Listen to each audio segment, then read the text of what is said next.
윤석열 전 총장은요, 어제까지 이틀 동안 충청권을 찾아서 중원 민심 잡기에 나섰죠. 어제는요, 충북 옥천에 있는 유경수 여사의 생가를 방문하기도 했습니다. 박정희 대통령의 그 통치에 대해서는 국민들 간에 서로 다른 의견이 많이 있을 수 있겠지만 우리 유경수 여사님에 대해서는 당시를 기억하는 어느 대한민국 국민도 비판하거나 이런 분들이 없습니다.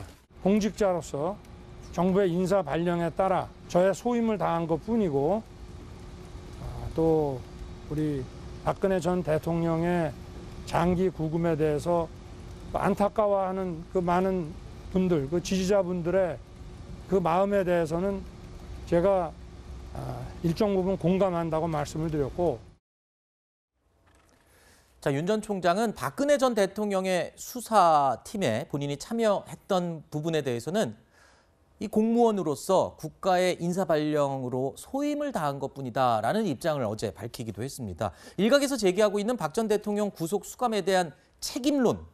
자, 이 부분에 대해서 윤 전 총장도 좀 털고 가야 될 부분인 건 맞습니다. 그렇죠? 그렇죠. 그러니까 보수층이 되게 좀 박근혜 전 대통령에 대해서 심경이 좀 복잡합니다. 일단 그 가장 그 보수층의 지지를 많이 받는 게 지금 윤석열 총장이거든요. 윤석열 후보거든요. 그렇지만 일부 진짜 강경파들은 원수, 약간 이런 마음이 아직도 앙금이 남아 있는 거예요. 그래서 이준석 대표가 당대표가 되면서 어느 정도 건넜다고 하지만 완벽하게 건너진 못했다. 그러니까 이제 어쩔 수 없이 한 것이다. 그렇지만 내가 가장 정권 교체를 잘할 사람이다라는 걸 어필하기 위해서 이런 일종의 퍼포먼스를 지금 한 것으로 보입니다. 네.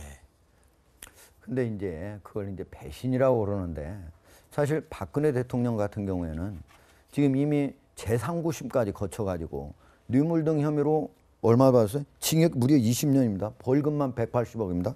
추징금 35억입니다. 그러면 이거를 범죄를 저질렀는데 그럼 봐줘야 되는 겁니까? 검찰이 만약에 범죄를 인지하고도 만약에 그 수사를 안 하면요, 그 직무유기예요.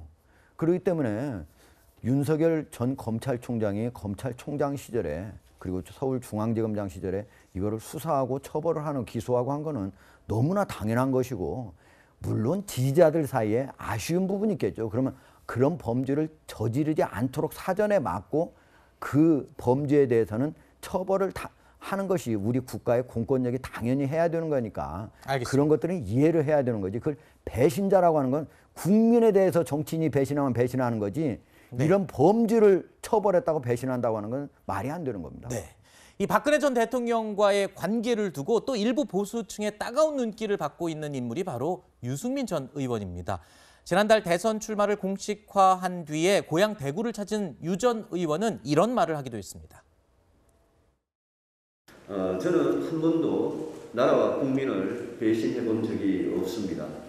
누가 과연 배신을 했느냐, 거기에 대해서는 시간이 지나면서 우리 대구 경북의 현명하신 시도민들께서 판단을 해 주시리라고 생각을 합니다.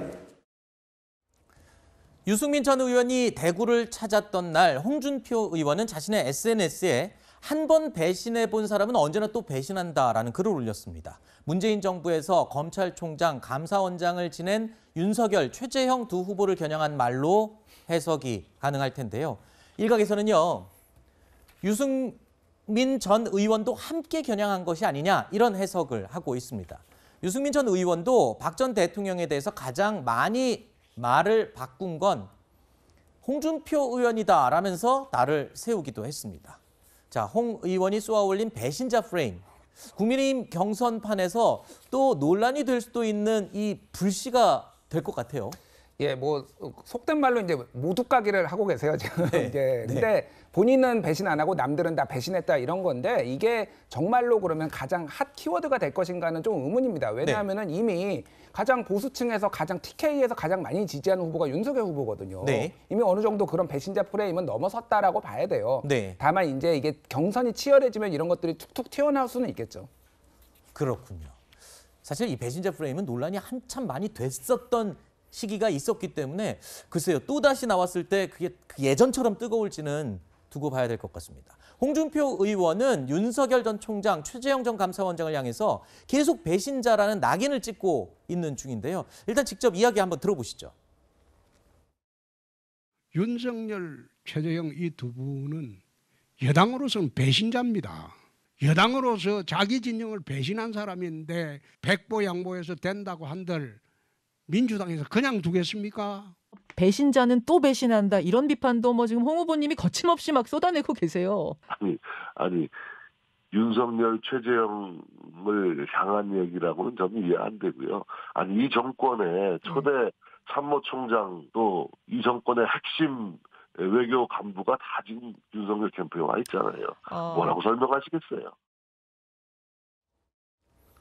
자, 홍준표 의원의 이 배신자 프레임에 대한 반박의 말들이 여기저기서 이제 막 쏟아져 나오기 시작했습니다. 문재인 대통령 캠프 출신이자 최근 윤석열 전 총장에 대해서 지지를 선언한 신평 변호사는요. 홍준표 의원의 정치적 뿌리를 만든 박정희 전 대통령은 어떻게 생각하냐라면서 오히려 역공을 펼치기도 했습니다. 윤 전 총장이 문재인 정부를 배신했다고 강조하는 게 과연 홍준표 의원에게 도움이 되는 것이냐. 아까 이 윤 전 총장의 배신에 대해서 또 의견을 말씀해 주셨는데 홍준표 의원에게는 저렇게 하면 유리한 게 뭐가 있을까요? 일단 홍준표 후보 입장에서는 보면은 보수층, 특히 이제 강경 보수층을 결집시키는 저는 효과는 충분히 있을 것 같아요. 그래요? 예, 그런 측면에서 저 사람은 언제든지 나중에 배신하고 또 나갈 사람이다. 이런 아마 그런 이미지를 주기 위해서 하는 건데 사실은 그런 그 배신이라고 하는 그런 프레임은 뭐냐면요. 예를 들면 건달이라든지 무슨 양아치라든지 이런 데서 깡패들 사이에서 하는 배신, 자기 자신만 일단 떠나가면 모두가 배신이라고 하는 거 이런 프레임인 건데 과연 우리 정치권에서 그런 건달과 깡패의 배신 프레임을 가지고 정치를 하는 게 옳은 것인가? 저는 홍준표 의원에게 오히려 되묻고 싶습니다. 네.